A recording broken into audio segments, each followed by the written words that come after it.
Good morning. Welcome to our first session of the day. And it's a great session. We're going to be talking about a project that came to life quite quickly, involving 17 universities across the world, many tech vendors to deliver 24 hours of content, starting in Australia and going all the way through to LA.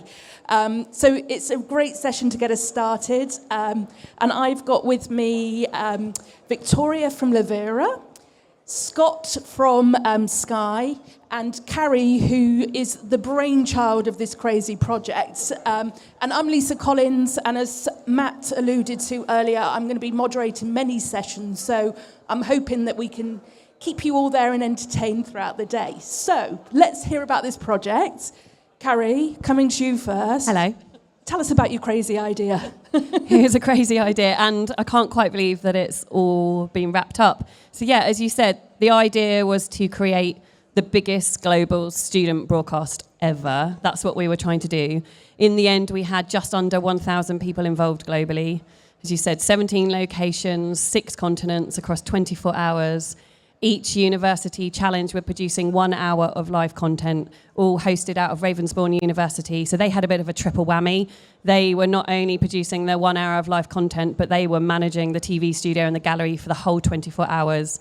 And then I chucked in an alumni event there as well. So then they were broadcasting that alumni event from one of their main spaces as well. So it was a bonkers project.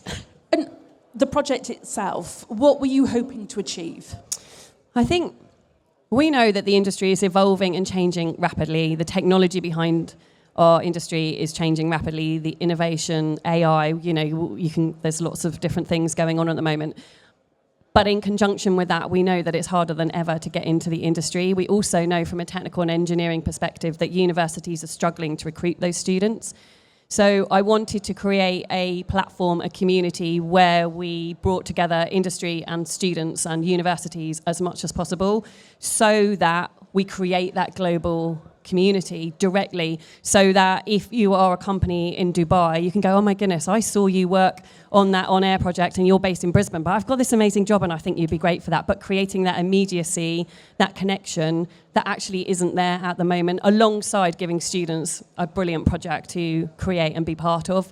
And I think that's one of the things that I thought of, but I didn't really realise till the evening. So we had a global WhatsApp group, just so that there was lots of tools for communication, but that was one of the tools that all of the team had access to.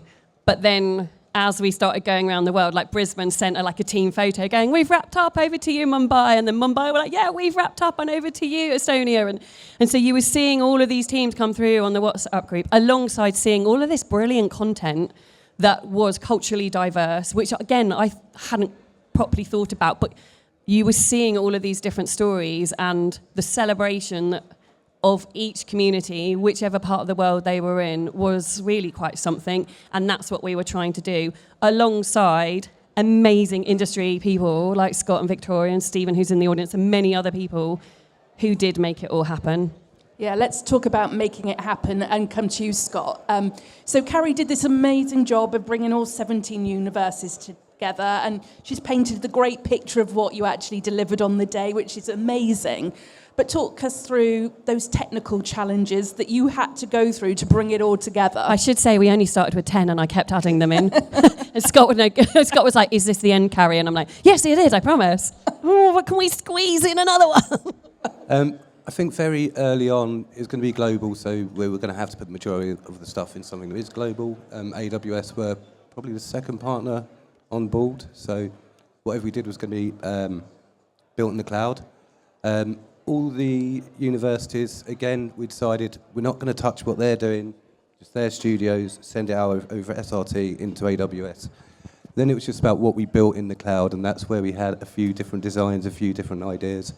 And yeah, we just put mainly sort of partners that the tech team were working with already, came in initially. I think a lot more wanted to come on board afterwards, but yeah, so it was kind of doing what we were doing the day job, but just on a grander scale with less time. And obviously there are lots of tech partners involved in this. How did you all work together and collaborate to make sure it went on the screen on the day? You're allowed to be honest, Scott. It was quite funny. I was we did the rehearsal day with Kendrick from TechX, who was amazing through the whole thing. And then I had to go to the office the next day. We left at like 10:30 at night, and then we had a meeting the next day, and he was like, God, not you again. It was nice for me because I don't get as hands-on now as I used to, so I was a bit more hands-on in some areas, a bit more creative in some areas. But I think all the tech partners got on really well, to be honest. I don't think there was any sort of, my tech's better than yours, nothing like that. I think everyone worked well together. Great. And obviously on the day, it was the students actually operating the tech. Victoria, you got heavily involved in that from a Levera perspective. Talk us through how that all worked. So that worked really well. So we were lucky enough to have 2 students with us throughout the 24 hours. They were doing a 12-hour shift each. The first student loved it so much, he literally went for an hour break and came back. We couldn't get rid of him, not that we wanted to because he was impeccable. But we had done a pre-session the day before, training them on the BC Next Fight playout system. So it was only the day before, but yet they came in full of energy and, basically just ran the channel for us in the end, which was amazing. I was just going to say, and actually I think Victoria is underplaying her contribution to that. She, without a doubt, transformed those students' lives. Like Danas did say, you've made me completely rethink about what I want to do as a career. And Victoria everybody was phenomenal, but you worked really closely with Danas, didn't you? And and he didn't go home. Yeah, I did. And he did afterwards say, you've actually made me rethink my career options. And the thing is, for us, as a play-out provider, we wouldn't normally be able to have a student come into our facility. Well, we would, but they'd be able to sit at the back of the room and just watch what was going on. They wouldn't be able to get hands-on, because obviously we've got clients and SLAs. So this gave them an opportunity that they wouldn't normally have. So that was what was quite valuable about the project from our side. And we'll talk about the tech stack in a moment, but Levera, you've got your tech partners, but this gave you the opportunity to work with other tech partners to see what might be possible in the future as well. Exactly, that was it. And we used ClearCom TalkBack, which I'd never used before, and that was incredible.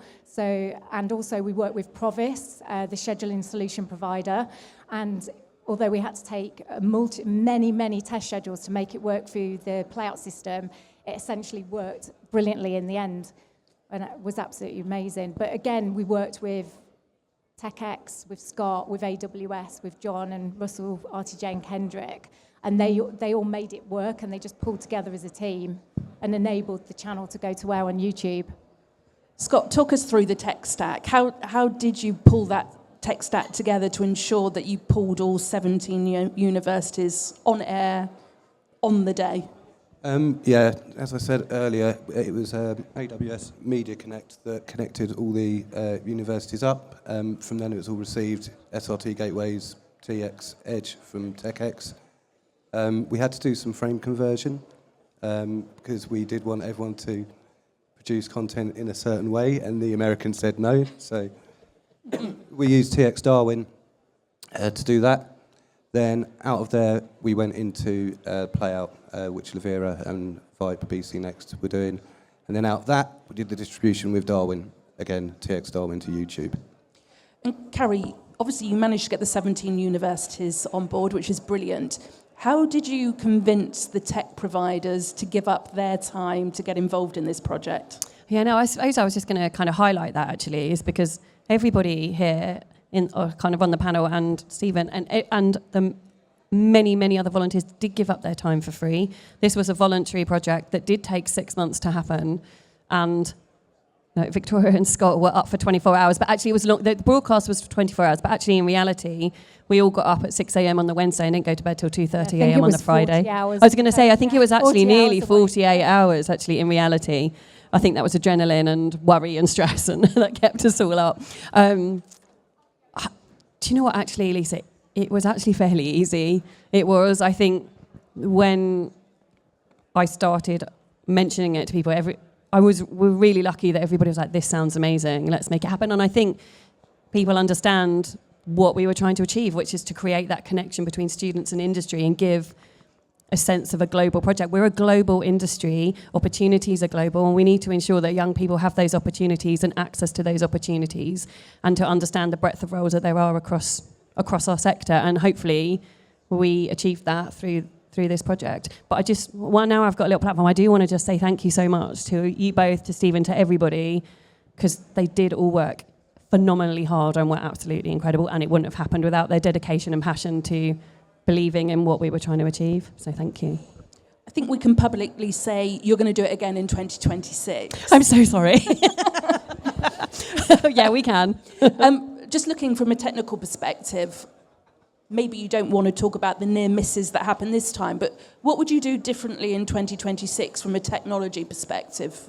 Scott, Victoria? So from our perspective, it did go really well, but there are a few teething issues, like Scott alluded to. Some of the universities were providing feeds not with quite the text requirements that we asked for. So we did a test day a couple of days before, but it would be good to test all universities and make sure that they were all complying with what we were asking for. And it would be good also to have an extra lot of breakdown slides and also maybe lower thirds to I forgot to do audio one. issues. Sorry, I've got to say, I can't believe that. Scott was amazing, and I don't know if he's forgiven me yet. I was bothering him about the breakdown slides and graphics, and he was on holiday basically creating them on a sun lounger. And this is what Carrie was saying about people going above and beyond outside of their daily job. And that was Scott. And Scott? Yeah, go on. Scott? More time, really. I think the timing really was bad with IBC, and I think the biggest thing was we didn't know what the show would look like and what it would entail. And I think we got to that week before, we were like, this is really big, it's going to be really hard to pull off. So now we know what it looks like, if it doesn't treble. We know we need a bit more time, a few more people. We just spoke about I was on holiday, there should have been someone backing me up who could do the stuff that I was doing, that kind of thing. So, yeah, bring it on. It would be good also to set up a few days before, if possible, because we literally rocked up, I am simplifying it here, about 6 hours to on air with a laptop, with a user interface with BC Next 5 on it, on a web browser, and we were still waiting to establish a network connection. I mean, a cavalry of people came in and it was all fine, but it would be good if we could get that established. We'll have some more time, I promise. We were just standing there before this panel going, well, we are starting to plan it. And Scott's already like, look at his Tell face you what, is we furious. do need a sound person, because we finished the control room and we're like, something's missing. Oh, we've got no audio. But there's We lots forgot of about audio it. people in the room today. Yeah, if anybody wants to get involved, let us know. But Also, Victoria- setting up the talk back as well was quite last minute, but we got it there. And in fact, Danis, the student that was involved with the play out on the first 12 hours, he actually went somewhere and came back with a speaker and a microphone, which we connected to the ClearCom. So it was absolutely amazing. Oh, you talk about the time it took to set up there. It clearly shows the agility and the movement within the industry to be able to turn things around so quickly nowadays. Well, exactly that. If Carrie had come to us a few years ago as a play-out provider, as much as we'd have loved to be involved, we'd have had to say no. It would have had to have gone through a static play-out facility with racks rooms full of kit, hardware, expensive. We wouldn't have had that sat around idle. So because of the developments in the industry going more cloud native, it's allowed us to basically rock up with a laptop and control a play-out channel via the cloud, which is incredible. And same with like the talkback and everything as well. That was all like that too. Yeah, they were doing it through their mobile phones, weren't they? And I think that's what we wanted to embed as well, is actually this is where the future of the industry is, and we wanted that R&D element to it as well, didn't we? So we also, which I forgot to mention earlier, AWS TAMS. I think it was the first time it had been used in production, so time addressable media. So TechXTX Darwin product was writing everything to an S3 bucket, so cheap storage, and then we had a sort of editor that the students can go on to clip up the stuff. So, and yeah, when it came to the next day, putting everything on YouTube, it was there by, what, midday? Yeah, easily, yeah. Yeah, that was amazing. And also, can I just say something else, sorry, that I just forgot to mention, is that we did also have primary school and secondary school children in, so we worked with Rise Academy and CNN to involve I think it was nearly 60 children of that age. So Rise Academy set up their workshop and then broadcast to the channel their game show, and then also CNN very kindly invited in 3. So Rise Academy was primary school children, so kind of age 10, 11, and then CNN invited in some students to broadcast live. So they had presenters and they were undertaking floor manager roles and camera roles as well. So they were secondary school children. So that is an element that I think was fairly last minute, but was amazing to include as well. It's about building that pipeline of diverse talent and giving them those opportunities to see where the future of the industry is and giving them those amazing opportunities. My favourite bit actually was the CNN Academy, seeing like 11-year-olds presenting to camera and literally running the production. It was amazing. You grasp their enthusiasm and also their plans for the future. They've probably never thought about roles like this, whereas the students, university students, obviously very valuable, but they're already on media degrees. So I think it's good to involve those younger students. I was going to ask what impact do you think it had on the students involved, and Victoria, you've shared some there, but you've had feedback from them now. What have they been saying? Have you scared them off? Definitely. I don't think so. Honestly, the feedback has been incredible from the universities, from the students, from all of the industry partners that were involved, all of the industry volunteers. We've got our rap event tomorrow night, which I'm really looking forward to. And I was just saying to Scott and Victoria that all of the Ravensbourne students are coming, every single one of them. I think it is giving them that opportunity to showcase their skills, to showcase their abilities, to be part of a community, to connect with industry, like all of that networking that happened directly on site at Ravensbourne with the industry volunteers and the students, but also, as I said, this global community. We've now got a global student WhatsApp group that I've got 200 students on it that has been set up this week, alongside the global university WhatsApp group. So it is about that connection, and yeah, it was super special, really super special. So let's talk about 2026. And I've been Scott might kill me. I've been hearing some of the conversations. What's the vision for 26? More, I think, in summary. Scott will and Victoria will. This is why Victoria had to sit in between us. But I don't want to say too much yet, because I want Scott to confirm what we can do it. But essentially, we could easily treble the amount of universities. And we've got many students in here from Salford and other universities. Yeah, so, I think, somebody at IBC said to me, well, I've got at least 5 other unis in America that we can bring in. And then I had an email from one of the French companies we were working with going, I loved it. Please, can we bring in 5 more French schools? I'm like, okay. So now I don't want to exclude anyone. I want to be inclusive as possible. We want to reach as far and as wide as we can to ensure that everybody has the opportunity, and to bring culturally diverse communities together. And that's the beauty of this project. It does that. There are many tech challenges that we need to work out how we do that. So Scott and Victoria and I and the rest of the team will be doing that. We thought we were going to have a planning session in January. Turns out we need it like now. So it won't be now, it'll probably be in December. But I think, yes, we'll definitely be doing it again, and hopefully be able to, as I say, expand more on what we're doing. And obviously this time it was a great experience to have the universities involved, but you've talked about maybe making this part of curriculum. Part of the curriculum. Yeah, I think some of the universities did do that, actually. So I know the second year students at Ravensbourne, their challenge was around LinkedIn and professional etiquette and behaviours, and so they were definitely assessed on that. And some of the universities did embed it in their curriculum. So it would be amazing if we could do that. I think that has to be down to the individual universities, but I would love it to be part of their curriculum. Yeah.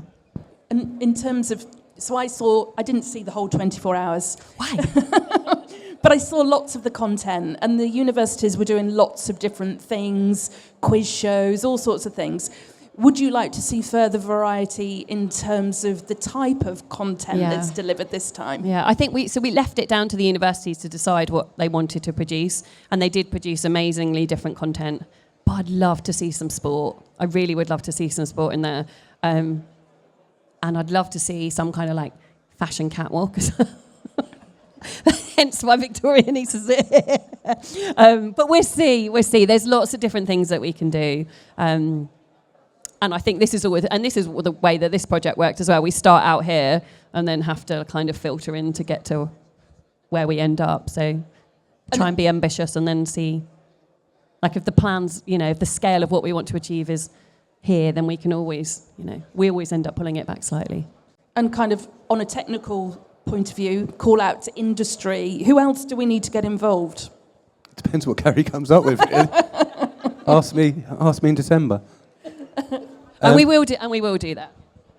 Yeah, I think now we understand exactly what the production looks like. We understand what Carrie wants to do next time a little bit. We've got an idea of what we need. So at the moment, we don't know who we need to bring in. But yeah, you might be getting a phone call from me. And from your point of view, Victoria? Can't think of anybody specific, but I might be on the lookout while we're here today. Yeah.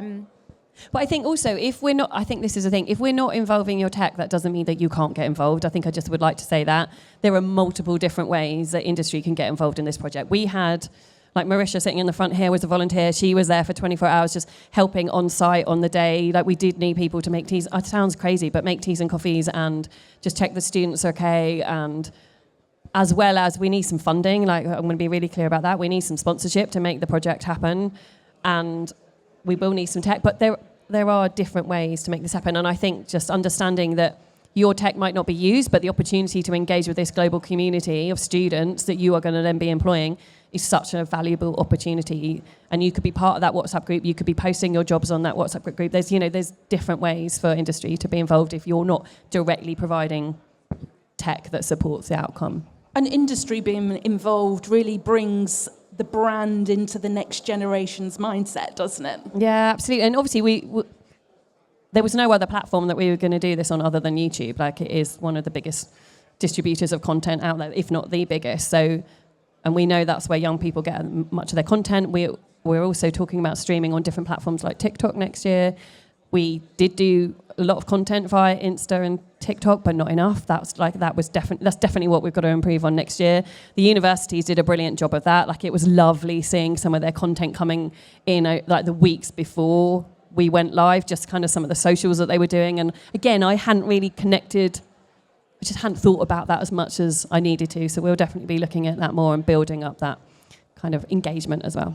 Can you just finish off, Carrie? Obviously, it was a crazy idea, but it wasn't about delivering content for 24 hours. It was all around trying to encourage the next generation into the industry. Yeah. Do you believe that this project is and will continue to have an impact on that? Yeah, without a doubt. Yeah, I think, just going back to Danis, we've mentioned him several times, but just that one, like he was one student. Like, as he said, Victoria and the team transformed his career, and that happened multiple times over. And I think, as I said, the fact that we've now got this global community that are interacting with each other, that when, they are the generation that are going to be future leaders in this industry, so they've got this network already. When I started, there wasn't a thing as LinkedIn. There wasn't the opportunity to connect directly, and now we've got that. So we should be harnessing and facilitating that, and hopefully that will have a lasting impact way beyond my career. Amazing. Does anybody want to ask a question to the panel? No, they're all going to be really quiet. I know. Oh, they're up. Yeah. You might have to come a shout bit it out. closer. Do you want to put it on? Do you want to use the mic so everyone can hear you? I'll see how far I can stretch it. There you go. Read off that. So in terms of production standard, how did you ensure that each university's production was broadcast capable when globally that might be a challenge? I know you've touched on that a bit, but in terms of not output from your end, but the universities producing their own pieces and their own programs. Do you mean content-wise, as in what it's about and the pictures or the quality? The kind of broadcast technical side, so making sure it actually worked, rather than the editorial content side. Yeah, that was a really good question, actually. As I said earlier, we tried not to change anything within the university's sort of studios. We just wanted it exactly as they would use it day to day. But obviously we needed it SRT out from them. And we didn't really understand what tools people were using. Some people using OBS, some people had more sort of Pro AV encoders. So that was a struggle. So we had things coming in that just weren't compatible with our system, and we kind of found that out the day before. So that's something we definitely need to improve upon next year, I think. I think we will need to do a bit more support, teaching the students who are going to be involved about that technology, how you set it up, and I think that's how we get around that problem. But for the most part, I think the quality coming out of most of the unis was okay. There's only We had some 2 or audio issues occasionally, didn't We we? did have Audio some was one of audio the main issues, things, yeah. I think. I think there's 2 or 3 where we had major issues, but the majority are okay, but we could do a better job next year. Good question. Thank you. Any others? Britt? Are you going to be putting comms out for people to be able to come and get involved, whether that's just donating time, tech, or if there's an idea that that you might not necessarily think is needed and people might think, Oh yeah, give us more ideas. I don't have any. But yeah, will comms be put out for that Yeah, so everyone can get definitely. involved? Yeah, definitely. I imagine we'll be making the kind of official announcement in January. But absolutely, if anybody's got any ideas or wants to get involved, then drop me a message on LinkedIn or drop one of the Haven't team. you already announced it on LinkedIn? What, that we're doing it next year? Yeah. No. You have? No. You I've, sure? said, I've hinted. You might want to hinted. check that. I mean, just like an official announcement of partners and things, you know. Watch this space. Anyway, I would but say. yes, we will. I think we'll do like an application process for the universities as well, because there's, as you can imagine, some paperwork that needs to be filled out and that kind of things. But yes, we will be doing a bigger announcement on LinkedIn. Brilliant. Thank you, guys. Thank you. You're going to Thank stick you. around for a few minutes, so if you want to ask questions directly, then please do. And then we'll be back for the next session shortly. Thank you for all being involved.